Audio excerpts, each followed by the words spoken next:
Yan. So ano nangyari dito sa ano natin? Speaker muna. Yan. Ay! Pumutok. Okay. Yan mga boss, kumusta? May gagawin tayong Sakura 733. Yan. So dito, unang napansin natin ay yung malaking pan. Papalagyan daw ng may-ari ng pan dito, so idagdag na lang natin to. Dito na lang yan. Pag-isipan na natin kung saka ano yun. Ang issue nito, hindi ko na tinisting. Binuksan ko na agad. Sabi kasi ng may-ari, nahulog ata. Tapos pag testing daw, biglang may umusok na capacitor. Pero sa ngayon, wala pa ako napapansin na capacitor o baka resistor na sunog. So dito, una kong tiningnan agad, hinipo ko yung capacitor na malaki. Lobo na siya at saka sumasayaw-sayaw na. Ayan. Di napansin natin yung jack dito. Yan, nakaangat na siya. Tapos suspected na rin yung mga transistor. Kasi kung mapapansin nyo, bulawan natin. O pag nilinis natin, malalaman natin kung dumi lang yan o kalawang. Yan, off natin yung ilaw. Ganon din dito sa kabilang channel. So kakalasin natin to, tapos lilinisan. Tapos yung ano niya, maluwag na rin, kailangan natin kalasin siguro to. Pero saka na yan, unahin muna natin yung board. Yung fuse ay mukhang okay pa naman. Madumi lang, kaya kailangan natin linisan. Tapos mapapansin nyo yung kulay ng board. Medyo darker na dito, ibig sabihin babad to sa gamit.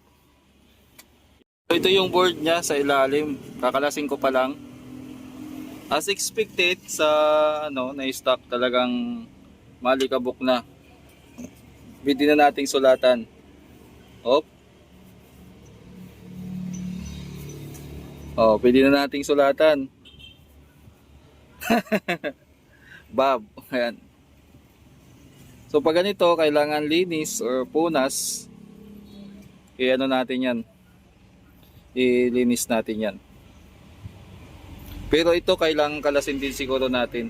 Pero mamaya na yan. Unahin natin pagkalas yung board. Tatanggalin natin tong supply niya. Yung galing dito sa transformer.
O ayan mga boss, nalinis na natin yung board.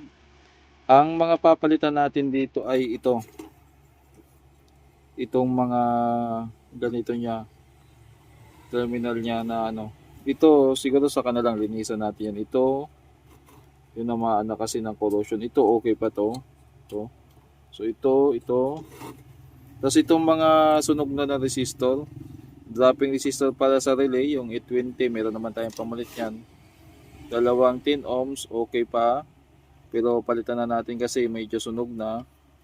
Itong dalawa, okay pa talaga. Itong terminal, kasi hindi na siya makintab. Ayan, kung mapapansin nyo, zoom natin. Ayan, pwede naman kiskisin yan or palitan. Depende sa ano lang, sa gagawa o sa gumagawa. Kung ano yung mga trip nyo. Tapos, sa mga transistor, mukhang okay pa naman. Wala namang gaanong kalawang talaga dito. Ito lang, dalawang to. Yan, palitan na lang natin. Tapos yung mga capacitor, naglobo na kasi. Ito ata yung sinasabi ni customer. Ayan o. Tingnan nyo. Ilapit natin yung camera. Yan, bloated na o. Ganon din tong isa. Bloated na. Itong isa din. Bloated. Kaya papalitan natin lahat yan. Okay mga boss. So yun muna gagawin natin dito. At ibabalik natin sa heatsink yan. Tapos magtitest tayo. Man mga boss ay katulad nito. Tingnan nyo. Yan. Loose na oh. Titingnan pa natin yung iba dyan.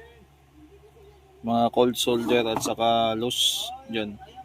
Marami-rami rin pala no. Yan. Dito. So isa-isahin natin yan. Mga resolder na lang natin lahat.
Ito na mga boss, kinabit na muna natin uli. Nalinis na natin to at nahigpitan na rin pala. Capacitor, ayan, yung mga pinalitan dyan. Actually, naitabi natin yung iba dito. So, nakadaan niya ng test valve. Power on natin. Ito yung power on niya. Power, ayun, yung valve na gano'n na. Yung relay. Ayun, nag-switch na. So, gagawin natin dito ay maglalagay tayo ng cord. Yan. Cord at saka speaker. Yan. So, ano nangyari dito sa ano natin? Speaker muna. Yan. Ay! Pumutok. Ha? Capacitor. Kabila. Saan banda yung pumutok? Dito okay naman. Dito.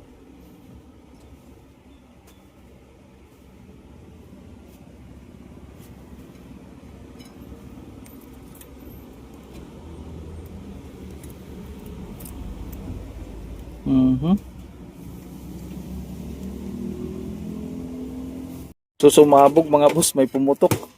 Kaya pinatay agad natin. Wala namang na-disgrasya dito. Wala naman. May isang capacitor na pumutok. Ito. Ito siguro pasira na or ano, sa supply lang naman siya ng regulator. Masama kung nagkamali tayo ng capacitor na kabit dito sa malaki, sabog. Kaya habang tinitesting natin, gumagana na yung relay, biglang sumabog. Ayan nilinis ko na pero may mga residue pa na natira. Ayan sabog yung capacitor eh. So papalitan na lang natin yan, tapos i-monitor natin yung voltage. So para saan yan yung sumabog na yan? Para yan sa supply na dito, papunta na dito sa harapan. So nakita natin umiilaw naman tong ilaw niya, ibig sabihin tama naman yung supply. Ibig sabihin itong capacitor na to ay talagang pasira na. So from dito papunta yan dito. Kaya pala itong dalawang dropping resistor, ay hindi, para sa yan, walang kinalaman yan. Dito yan sa supply, dito, galing dito, yan dalawa. So wala namang problema dito sa niya, sa input niya dito kasi buo, hindi sumabog. Ito lang ang sumabog na So tatakbo yan dito, ayan mga boss, yung linya niya. Tatakbo yan dito sa ilalim. Ito pinanggalingan yan, papunta dito. So maganda niyan, papalitan natin, double check natin yung polarity. Baka may nagkalikot nito dati or baka talagang pasira lang siya. So papalitan natin yan. Tapos i-monitor natin yung supply. Ang supply nito sa ay nasa 12 ata or 14. Tingnan natin sa transformer. Kung ilang volts. Ilang volts yung naka-declare sa kanya. Hindi ko makita mga boss yung specs niya. Ayan.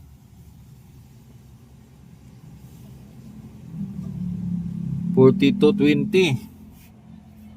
20 volts. So dito kung 20, at least mayroon tayong makuwang 24,024. Pag lumagpas ng 30, may problema. So pagdating sa dropping resistor, itong dalawa papunta dito, at least mga 20 or 16 hanggang sa maging regulator. Double check natin. So ang value niyan ay 220, 35. Tama ba? Magsa-sound check na lang tayo, pumutok pa yung capacitor. 220, 25 volts pala to mga boss. So ito 35 na nakalagay. Tingnan na lang natin. Kasi dito 35 din yung nailagay na capacitor. Yan. From dito dropping resistor. papunta dito. Itong dalawang capacitor kakalasin natin. Tapos dito i-monitor natin yung supply niya kung normal. So dapat dito 12 volts yung out, papunta na yan dito sa ano, ito negative 12 ata. Ay, hindi. Positive 12, negative 12. So dito sa input nila pareho, kailangan ma-distinguish natin dyan kung ilang volts ang monitor natin. Okay? Baka over voltage or ano. So tika lang. Kalasin ko muna. So nagpalit tayo ng dalawang capacitor. Ayan. Ihinang pa natin yung pinaka-wire uli. Kinalas kasi natin. Tsaka ito yung supply. Dito nang galing yung source nun. Monitor natin kung tama yung voltahe kasi kung may mali dito, delikado. Baka sumabog uli yung ano, saglitin lang natin. So mga boss, dito ay sukatan natin ng voltahe. Naka-ready yung tester natin, ayan.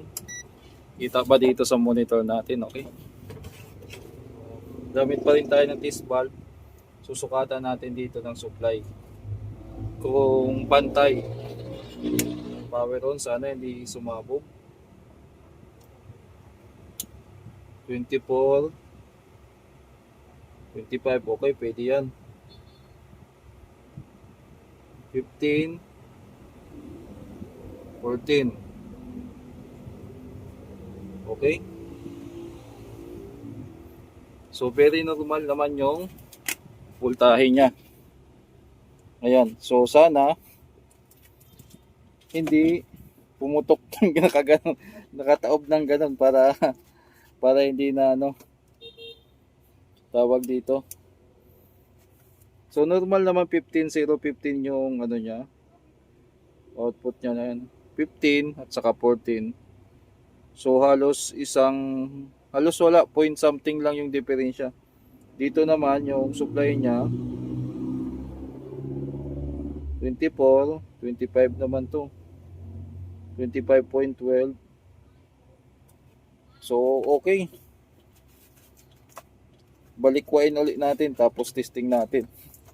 First time natin habang nagba-vlog nasa bugan. Classic 'yun ah. Okay, so mga boss, pina-under ko na. Hindi naman pumutok na. Tumutunog na, kaya lang may problema pa 'tong mga pihitan. Tama.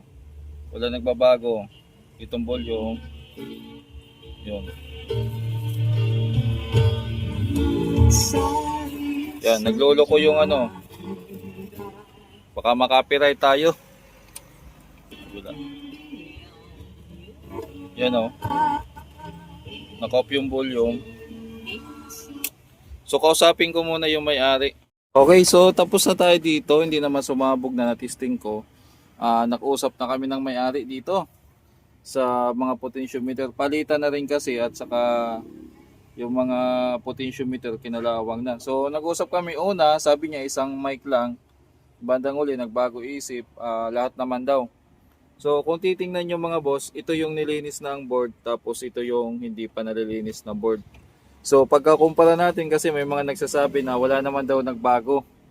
Hindi naman daw. So ayan, titingnan nyo na lang. Ito yung malinis na, tapos ito yung hindi pa nalilinis. Okay, so dito naman tayo sa nakalas na pala natin yung mga pihitan.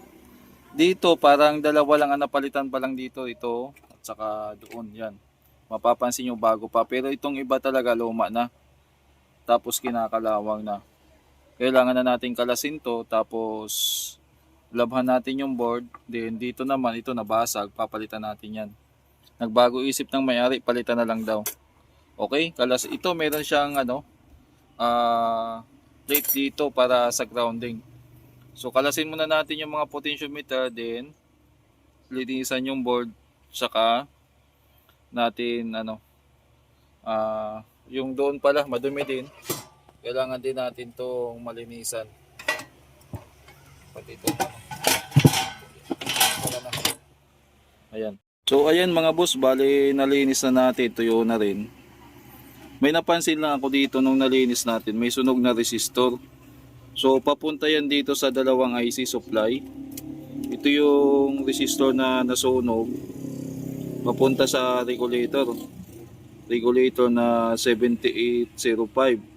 So So double check natin yan or palitan na lang natin para sigurado. Testering ko na lang yan. Ngayon, maglalagay na tayo ng mga potentiometer kasi malinis na. At saka yung switch. Yan, isa-isahin na natin dito. Kasi malinis na rin siya. Ayan. Okay. Ayan.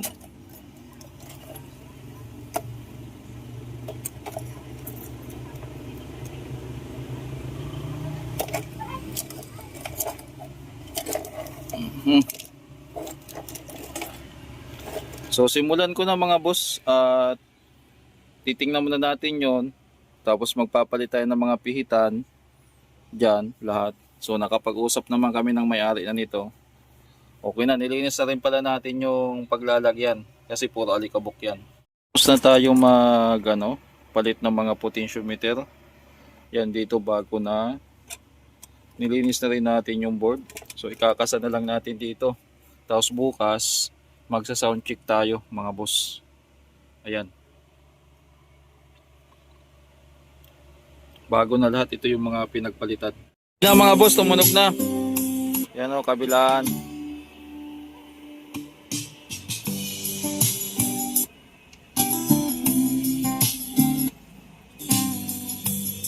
Okay na.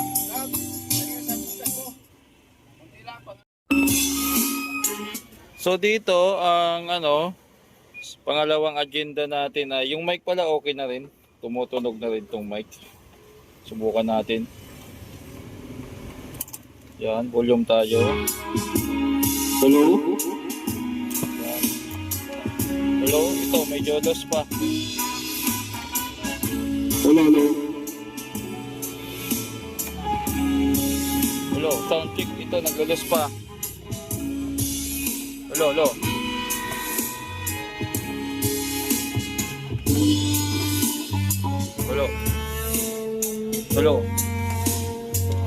Hello, sir.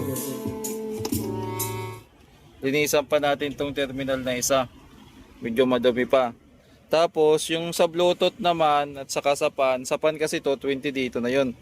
Yung sa Bluetooth, ito lalagyan lang natin ng mga pyesa to, tapos pwede na natin to magiging supply ng Bluetooth. Ayan 7805 capacitor to 2016 to 2025, yan ang lalagyan natin. Okay. So ayan na mga boss, yung Bluetooth na install na natin.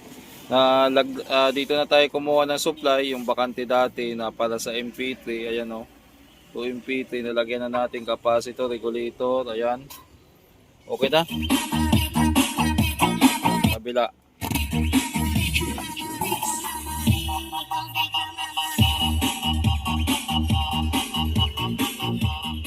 So ayos na, ipa-finalize na lang natin to, then pwede nang yung pa pala, yung pan pa pala, ipakakabit pa dito. Pero ito nilyo ko na muna, saka dito lilinisan pa. Okay na mga boss. Okay, so naikabit na natin yung potentiometer. Ito na yung pinaka last na gagawin natin, ang maglinis ng mga knobs. Yan. Ito yung mga knobs na madudumi. Katulad yan kumpara natin. Hindi pa nalinis versus sa nalinis na. Kung mapapansin nyo, malaki na yung kaibahan. So binabras lang natin to at binabad natin sa tubig na may joy. Ayan, ito. Kuha tayo ng isa para masampul natin. Tapos meron tayong toothbrush panglinis. Hanggang sa malinis yan.